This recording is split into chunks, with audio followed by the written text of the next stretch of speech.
आज हम छत्तीसगढ़ के प्रागैतिहासिक काल के बारे में बात करेंगे। माना जाता है इस प्रारंभिक काल में मानव शिकार करके ही अपना जीवन यापन करते थे। प्रागैतिहासिक काल में मानव विभिन्न स्तरों पर धीरे धीरे करके व्यवस्थित जीवन की ओर आगे बढ़ता है। तो आइए समझते हैं मानव जीवन के इस आधार को।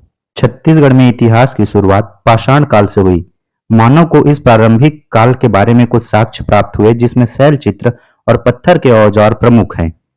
आदि मानव की जीवन शैली के आधार पर पाषाण काल को 4 भागों में बांटा गया है: पूरा पाषाण काल, मध्य पाषाण काल, उत्तर पाषाण काल और नव पाषाण काल। आइए इसे विस्तार से समझते हैं। पूरा पाषाण काल। छत्तीसगढ़ में सर्वप्रथम प्राचीनतम गुफा को खोजने का श्रेय अंग्रेजी इतिहासकार एंडरसन को जाता है। उन्होंने 1910 में रायगढ़ के भूपदेवपुर गांव में चंवर ढाल पर्वत श्रृंखला के करीब सिंघनपुर गुफा की खोज की, जिसे छत्तीसगढ़ का भीमबेटका कहा जाता है।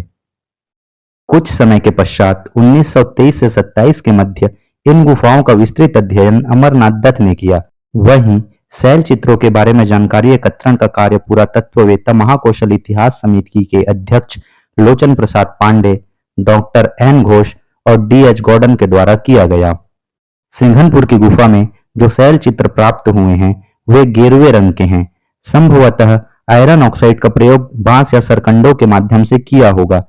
इस गुफा की मूर्तियां मैक्सिकन और स्पेनिश मूर्तियों की तरह दिखाई देते हैं और शैल चित्र जो हैं ऑस्ट्रेलिया के चित्र के समान दिखाई देते हैं।